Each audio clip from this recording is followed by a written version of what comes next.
isso, quando Jesus vem, a temática de Jesus é pela unidade, é o retorno à unidade. Como é que quando ele ensinou a gente a orar, ele ensinou a gente a orar falando o quê? Pai Nosso. Pai Nosso. Se o Pai é nosso, a gente é o quê? Irmãos. Só tem outro jeito. Só não tem outro jeito. Se o Pai é nosso, a gente vira irmão na hora.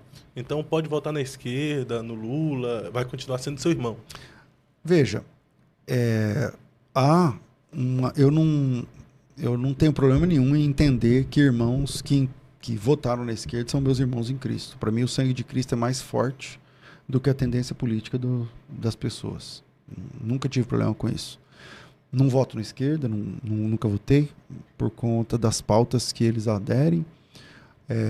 Mas eu estou falando aqui de teologia na Bíblia, e para mim o sangue de Cristo ele está acima de tudo isso. Veja, Jesus tinha um discípulo que era cobrador de impostos, ou seja, extremamente ligado ao governo corrupto de então, que é o Mateus, e Jesus tinha um zelota, que é o Judas, não o Judas Iscariotes, mas o Judas, o zelote, que era um cara que defendia um partido que fazia manifestações armadas contra o governo. Você já parou para pensar nisso? Que Jesus tem 2 discípulos, um pró-governo romano, que trabalha para o governo romano, ele trabalha para a coroa romana, ele cobra os impostos dos de dentro de Israel em nome da coroa romana. E dentro do colégio dos 12, Jesus tem um cara chamado Judas, o Zelote, que é... Tipo assim, esses 2 caras não podiam sentar numa mesa. Ia sair sangue. Ia dar problema. Ia dar problema, óbvio. E Jesus vai lá e chama os 2. É a mesma coisa de chamar um da direita e um da esquerda e consagrar os 2 apóstolos. E o que você faz diante disso? Então, quando eu vejo isso na Bíblia, todo o restante é militância para mim. Eu só estou vendo militância, mas não estou vendo nada substancial de verdade.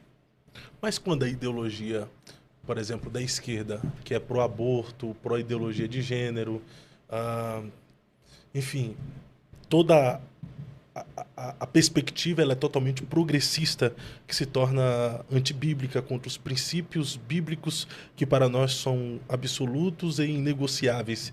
Ainda assim pode ser chamado de irmão?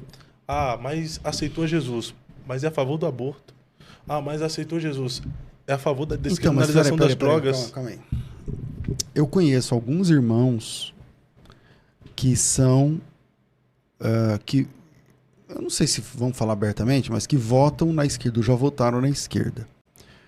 Eu não conheço nenhum deles que é a favor do aborto. Não conheço nenhum deles que é a favor do aborto. Então não seria ignorância política? Porque a partir do momento que você vota em um partido ou em um político que está em tal partido, ele acaba sendo de forma involuntária a favor do aborto. Pode ser, mas, por exemplo, qual partido da direita...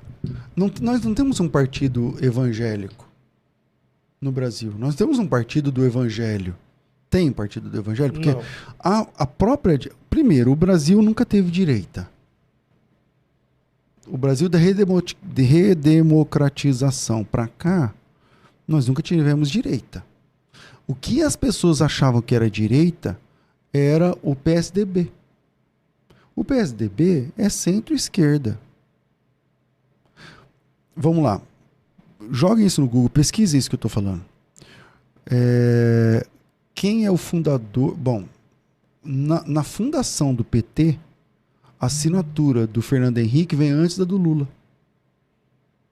O Fernando Henrique é fundador do PT. É um dos fundadores do PT.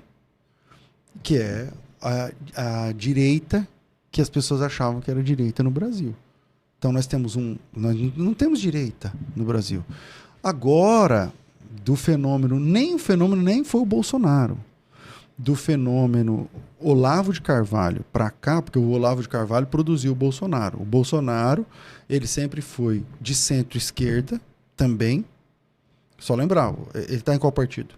PL. PL. O primeiro vice-presidente do Lula era do PL. E falando Entende? Então veja só. Então ele está de centro-esquerda e vai sendo influenciado pelo Olavo de Carvalho para a direita. Mas nós temos uma direita inerrante, Não, Todas as pautas da direita são pautas cristãs? não. Na Então, verdade, é isso que eu tô falando, entendeu? Então, mas aí eu quero falar só como cristão mesmo. Não quero, eu não, como eu sou apolítico, eu nunca votei na esquerda. Meu voto geralmente vai para, na possibilidade, mais à direita. Mas eu não sou um cabo eleitoral, não sou bolsonarista, nunca fui. não é militante. Não sou militante. Não sou militante. Nunca fui. Pode pegar minhas conversas, meus. Tá, tudo que eu faço tá na rede social, tá aí. Agora, quando eu olho para a Bíblia e vejo Jesus Cristo, meu Senhor, chamando um cara que trabalha para o governo que expoliava judeus, chamado Mateus, um cobrador de impostos. É só ver na Bíblia como eles tratavam o cobrador de impostos. Jesus tem um discípulo que era cobrador de impostos. E Jesus tem outro discípulo que era de...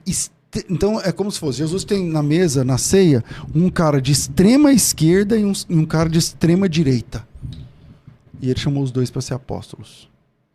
Porque, na minha opinião, Fábio, no fim, direita ou esquerda vai estar contra Cristo e contra a sua igreja. Então, eu acho que o cristão tem que votar com consciência no menos pior. Não ache... Como muita gente caiu nessa história de que o Bolsonaro... Primeiro, é como se o Bolsonaro fosse um grande servo de Deus. Como fosse um grande homem de Deus ilibado que não sei o quê. O Bolsonaro é um político velho, um político de quase 30 anos de política. Você está entendendo? E, naquele momento... Eu votei no Bolsonaro nas duas. Porque ele representava o que eu entendia estar mais alinhado com a minha crença. Se ele conseguisse... ou se conseguisse, não sei, concorrer de novo e ele vai com o Lula, eu vou votar nele de novo. Agora, não estou dizendo com isso que ele é irmão em Cristo, que ele é o santo, que ele é o nosso Messias, como muita gente acreditava. Então, eu acho que tem diferença de ter uma consciência cristã mais, que pende mais para a direita, ou ser um militante de um homem. E aí eu acho que o Brasil caiu nessa vala aí.